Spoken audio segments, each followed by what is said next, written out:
அரசன் அன்று கொள்வான், தெய்வம் நின்று கொள்ளும் என்பார்கள். இப்பொழுதெல்லாம் அப்பொழுதுக்கு அப்பொழுதே தெய்வம் கொன்றுவிடுகிறது.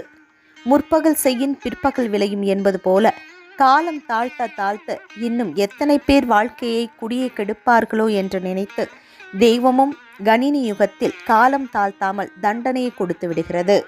நல்லவர்கள் மன வேதனையாய் விடும் கண்ணீர்களுக்கு தீயவர்களே பொறுப்பு. நல்லவர்கள் போல வேடமிட்டு இங்கொன்று சொல்லி அங்கொன்று சொல்லி இரட்டை நாடகமாடி குடும்பத்தில் உள்ள உறவுகளில் மனதில் விஷத்தை விதைத்து குடும்பத்தையே நாளாக்கி நடு தெருவிற்கு கொண்டு வரக்கூடியவர்கள் உண்டு.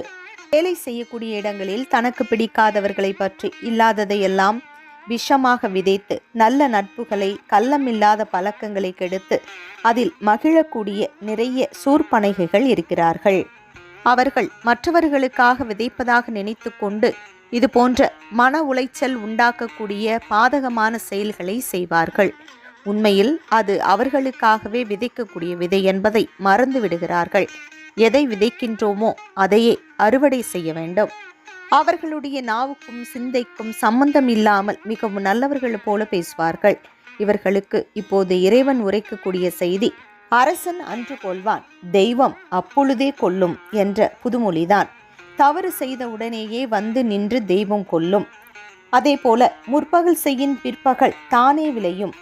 எதை விதைக்கின்றோமோ அதையே அறுவடை செய்வீர்கள் என்பதை நினைவில் வைக்க வேண்டும். இது எல்லா வகையான பாவ செயல்களுக்கும் பொருந்தக்கூடியது. எனவே நல்லதை மட்டுமே நாம் விதைத்து இறைவனுடைய உள்ளத்தில் நாம் வீற்றிருப்போம். திருச்செந்தூர் முருகன் நமக்கு துணை இருப்பான்.